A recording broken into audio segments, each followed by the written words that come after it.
You know what? Why am I not watching any more of this? End the stream here, or I'm walking Guy out. on Guy podcast. I'm here, of course, with my co-host, Ginger the Grey Squirrel. Say hello, Ginger. Why am I not a chipmunk? Thank you, Ginger. We have a lot planned for you today.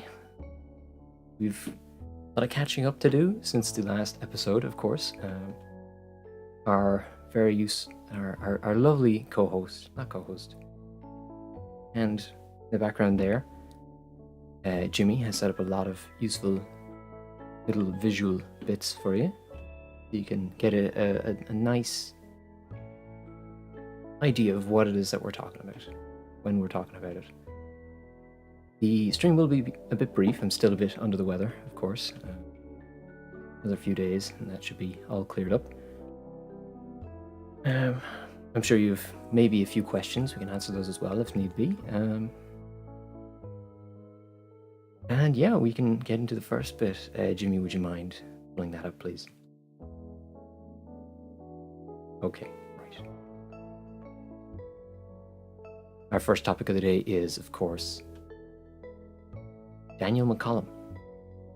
Daniel McCallum is a prisoner of, say, maybe 30 years now. He's been arrested over 30 times for stealing public transport vehicles. And he's never once caused any damage to a person. He's never crashed a vehicle. He's never, to my knowledge, been late with said vehicles. He just really enjoys driving public transport. You may recognize him. He's been in the news quite a few times over the years. He stole a train at the age of 15. And he just drove it from stop to stop, leaving time for people to get off the trains. And people, unfortunately, because he wasn't hired, he was arrested. That was his first offense. He's since, I want to say, when the documentary came out in 2015, he was arrested 23 times. So I think it's more than 30 cents. But he is a autistic individual who desperately is seeking therapy. Now,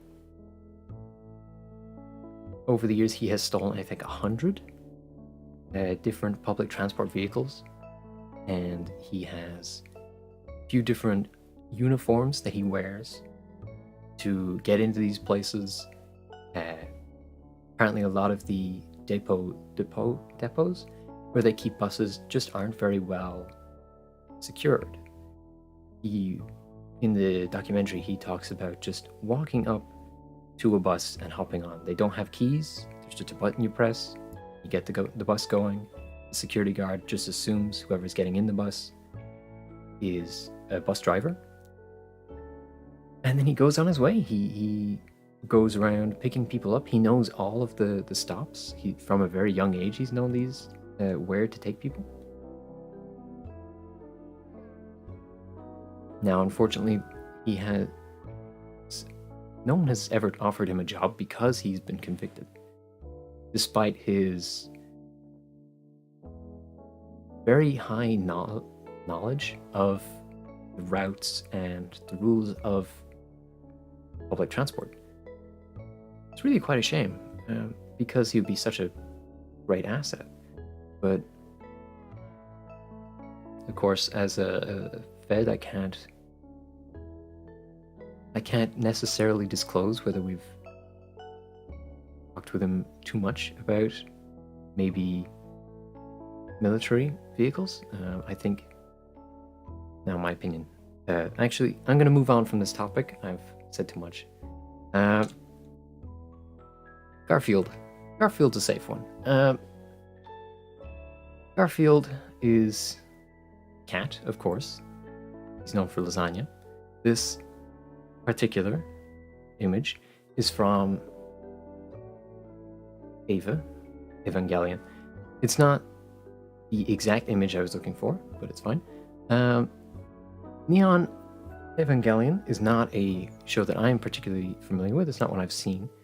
But when I was at a convention not too long ago, I saw this fantastic piece of artwork, this massive handcrafted poster of Garfield dressed as he is here, and I thought I had to have it. So of course, I purchased it. It's up against my wall now. It's very smug. He's looking very dapper in his patented Evangelion suit. And that was that whole segment. Thank you. The storming of the Bastille. The storming of the Bastille was something that happened in France a long time ago. We don't know how far back when it was, necessarily. We don't even know really what caused it. Personally, I think maybe a thunderstorm, something along those lines. It looks like there's a lot of smoke. I'm thinking maybe, lightning hit a fence, or maybe a farmhouse, and that caught fire. That's the theory I'm going with. Clearly, you can see people on the ground trying to put out those fires with hoses, I think. And, I feel like this could have been very easily prevented. I'm sure a lot of the people on the ground would have seen this coming. They could have, warned the people in charge had there been maybe, I don't know, maybe local government of some sort, like a town hall meeting of some kind, maybe, where people could submit their complaints and the government would be able to, rectify this. I'm guessing maybe they didn't have that at the time, that system in place. And that is what caused all these fires. It's a very tragic event, as I've heard. Yeah, I feel like this could have very easily been prevented. So thank you, Jimmy. Is this pre-recorded? No. No, this is not pre-recorded. My bit rate would tell you otherwise. But yes, what else do we have? Let's see. Ginger, what is your opinion on Bastille? I want to hear from you. I've been talking far too much already.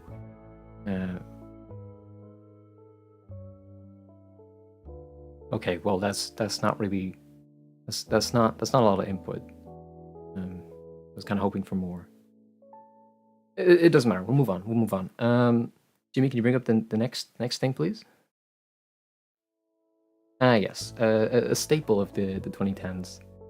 I figured, people, if you're on the internet, you've probably come across these before. These are so back in I want to say 2011, 2012, there was a big boom in Minecraft. It was the initial boom. Came with a lot of people making Minecraft-related videos of different sorts, playthroughs and what have you. So what a lot of people did was they made parody songs. And I'm sure maybe a lot of you are unfamiliar with this. This was pretty underground. This was the Minecraft music scene was, only for the in the know at the time. But we've collected some of our some that were very good introductory videos for people who are unfamiliar with the unofficial series. So first off, we do have, of course, How Do I Craft This Again by In the Littlewood. This was, it's almost 10 years old now. It's a long time. And it was a parody of the song When Can I See You Again by Owl City, which was for, I think, Wreck-It Ralph.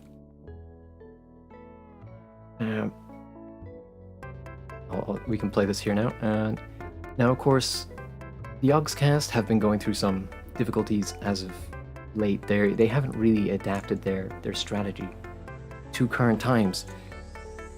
So they haven't quite been able to capture the numbers that they used to experience, which is natural. This is a normal part of YouTube, you go through your peaks and your valleys. And they're experiencing a valley, and there's things they can do about that. I'm sure they're experimenting. Different maybe thumbnail styles, different video styles, shorter videos, different editing styles. At the time when this video came out, they were mainly focused on minimal editing to like long Minecraft Let's Plays. They would pair people up into little groups and then just let them create their own stories in the background. Unfortunately, those types of videos don't do quite as well on YouTube anymore. I feel like the audience for that has maybe grown up a little bit, and the audience that has come to replace it has maybe not... They're not interested in those long form playthrough videos as much anymore. They're more interested in live playthroughs of that style, like Twitch and YouTube, of course. For them to maybe move into the more recent times, they would have to maybe shorten it down to maybe 10 minutes, maybe have some ongoing story throughout the individual episodes, rather than have maybe 4, 5, 6 videos where it's mostly like building something, and then a sixth one is curated. I do have to talk about the animation, of course. The animation was very ahead of its time. As you can see, this is something you would see in maybe a Pixar film. And at the time, most people were just using the sort of stock 3D Minecraft animations that came with... Well, I can't remember the name of the program now. But it was... This was breaking new ground at the time. No one was expecting anything like this. And you can see it has like a whole world built up, all these different characters. And we've actually reached the point in the song where he's confident again. He's proud of his Minecraft knowledge. He's making pumpkin pies. I've cut myself off though. Back to the animation. The animation was pristine. There was nothing like it. The people were, taking notes. From this point, they started going more into the animation. They maybe smoothed off some of the character edges. They weren't quite so square going forward. They were more humanoid. And how could you kill her? Well, you see, it's part of the job. It's not really. It was nothing against Donna necessarily. It was purely a part of my occupation as a federal agent. Unfortunately. Oh, that reminds me, be sure to stop by the memorial stream. If you've maybe if you want to write a little piece about what you liked about Donna, we'll be able to read those together at the memorial. I've a few little bits planned at the moment, but we're gonna sort some more stuff out between now and then. I've arranged some of her, some of the songs that she liked to be played during the Fed hate. Hey, I understand. It's a necessary evil, unfortunately. I'm just doing my job, There can be no YouTube without its guidelines, and the same is for that's what I am. I am the person who enforces the guidelines. Anyway, on to the next song, of course. Thank you, Jimmy. We have a classic. It is, of course, Eye of the Spider by an Itsu-1 production.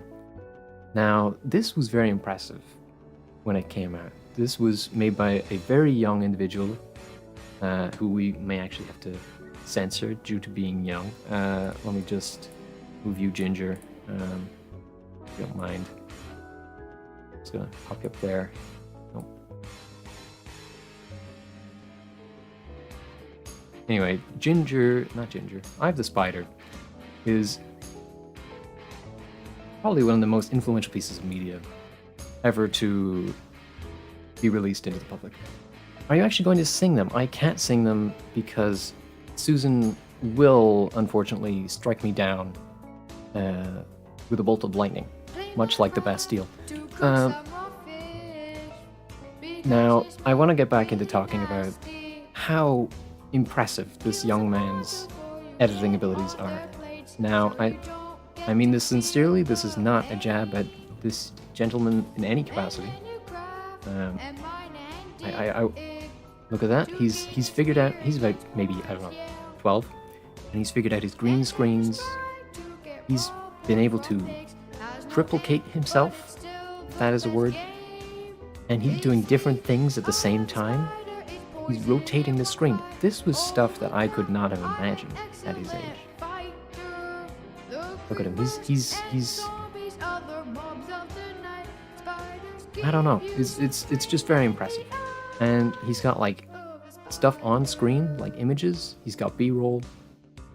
And this was just a kid who should not have been able to do this. Look at that. He's got like some sort of fire resistance potion because he's dancing in the fire and he's completely unaffected. Now, unfortunately, he did kick that dog, so I will have to dock points for this. This will be moved down in the upcoming tier list. Now, he has stated a few times now that he's the ultimate fighter, and I'm a bit curious about that because I don't think that is true. Just based on the fact that he's had to state it a few times, and most people who are good at fighting, they prove it with their fighting capabilities. They don't have to tell you they're good at fighting. So I am concerned that maybe he will draw attention to himself claiming to be good at fighting, and someone who is an experienced fighter will try to challenge him to prove their worth. Maybe in like a cage fighting ring of some sort. Look at that, he's got zooms. That I didn't even know how to do zooms at that age. That's very, very good. Now this does go on for another while, but we will stop it here because I fear Susan. Next on, we have, of course, Rockstar Minecraft parody by Galaxy Goats. If you don't know Galaxy Goats has been changing the Minecraft parody scene for the better, I would say. He's added a level of what's the word? He's added a level of production value that wasn't there in Minecraft parodies back in the day. This is a more recent song, of course. This is Rockstar by Post Malone. So this is about 5 years ago. So if we just play it here, he's got the green screen. He's taken notes clearly from Eye of the Spider, and he's dancing, but his dance moves are a step above. And look at that. I've just realized I haven't turned the music off. How bad? But look at that. He's clearly got some maybe experience, a background in choreography maybe, and he's got maybe a higher level of B-roll. He's clearly watched the original Eye of the Spider and taken a lot of notes and tried to improve where he can on the original. Look at that. He's just seamlessly cutting between action. And his flow is impeccable, I have to say. As a Fed, I know rap, and this is very impressive. Look at that, he's even got a third copy of himself in the background. Now, I don't agree with that destroying of diamonds there. I feel like that was wasteful. I feel like you could have put that maybe into some charitable fund rather than burning it.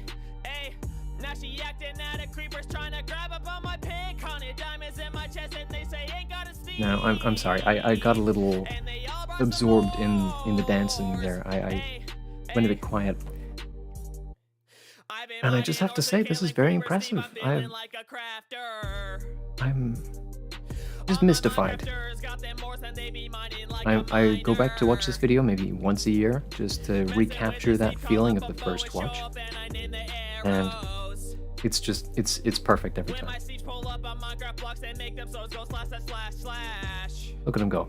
He's hitting those zombies, they're going down, and he's found so many diamonds. Drinking potions bad. Alex is jumping in the water. They ain't got no armor. Look at that. He's still going. He's still going. He has the stamina of a stallion. Now, I will unfortunately have to stop it here because, again, Rockstar is a more recent song and I may experience some kickback from... Oh, you're not meant to see that. Don't Mind at Night. Don't Mind at Night is, of course, a classic. And, you know, they've got the staple of the 3D animation that was big at the time. I haven't shown any of those, actually, as of yet. This is the first one that you're seeing, but this was the standard.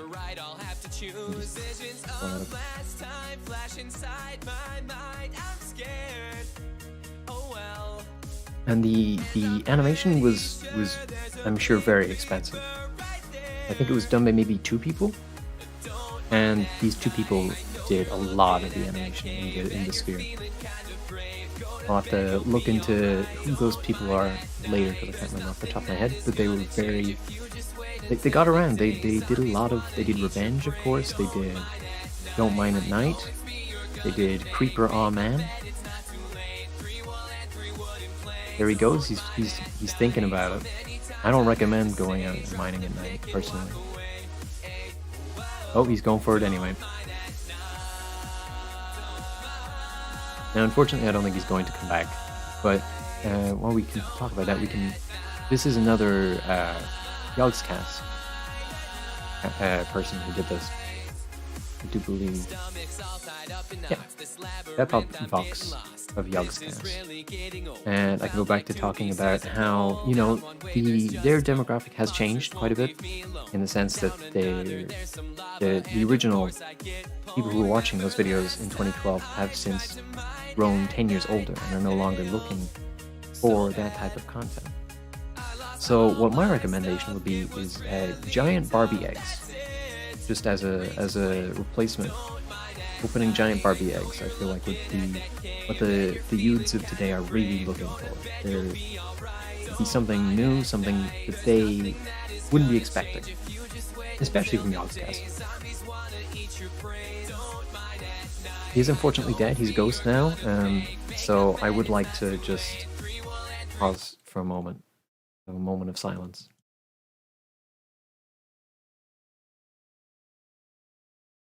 Okay, we can go back to talking about giant Barbie eggs. So giant Barbie eggs were very big in, I want to say 2017, around the Elsa Spider-Man period. And giant Barbie eggs were homemade more often than not. And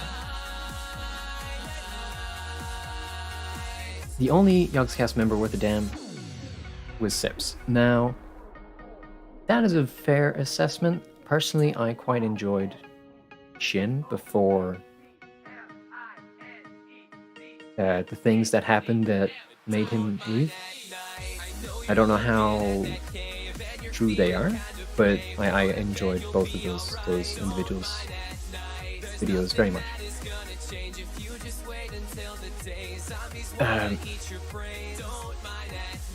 So yeah, this song does carry a very important message, I think, which is, you know, safety.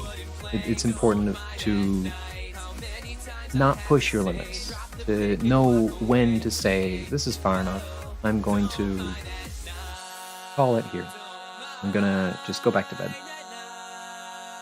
For the unpleasantness, yeah. Now, unfortunately, there is an ad at the end, so I will be docking mental points for that. That's not meant to be there.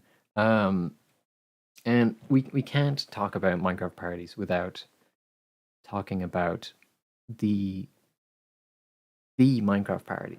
It is the one that people think of, and that is, of course,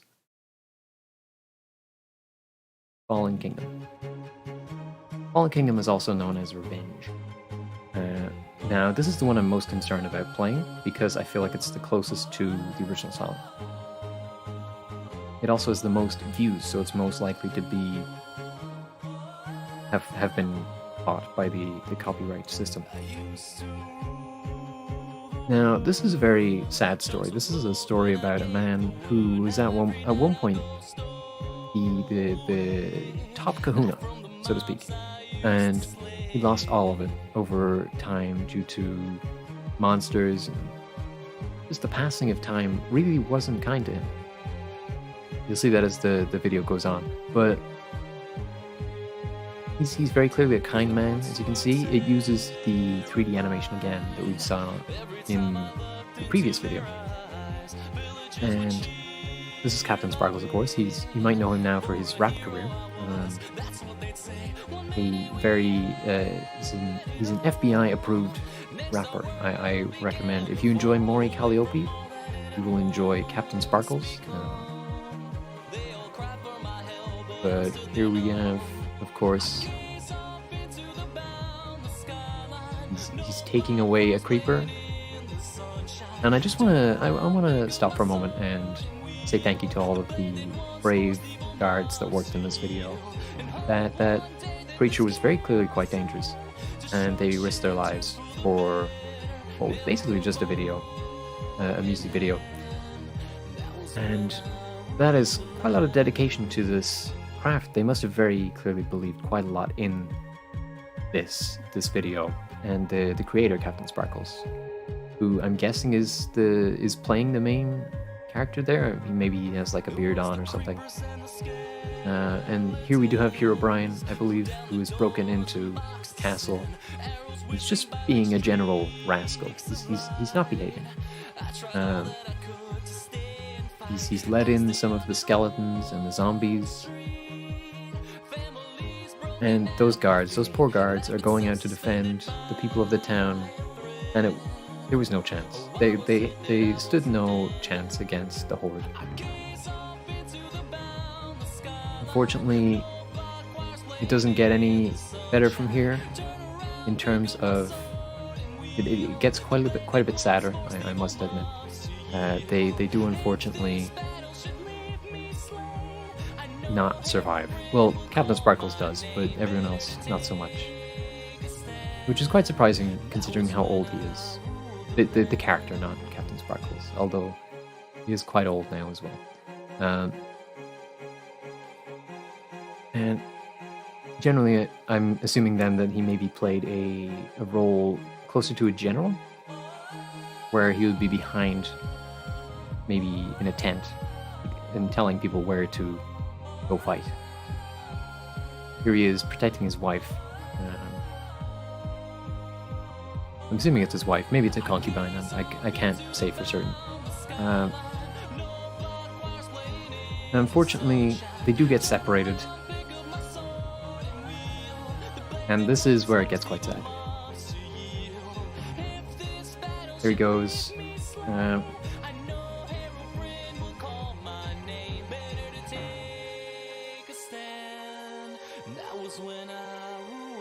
Oh, wait, what's he doing? What's he doing?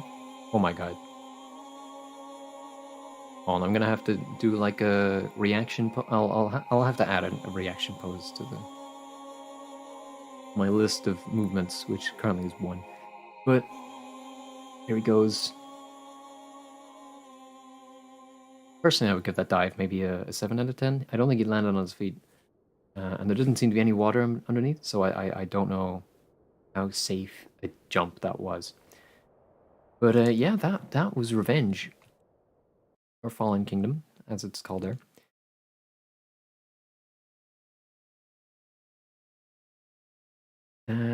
Yeah, let me see what else. Jimmy, what else is there? What do we have planned?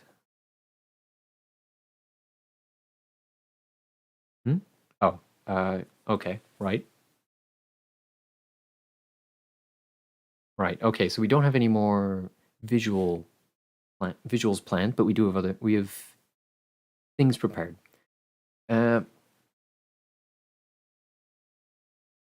Ginger, you've not said much in the last while.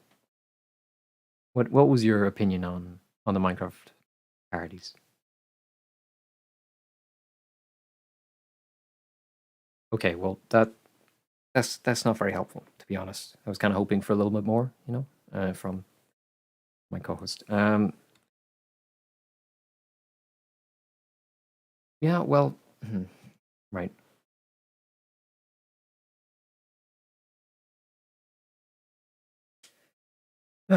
um,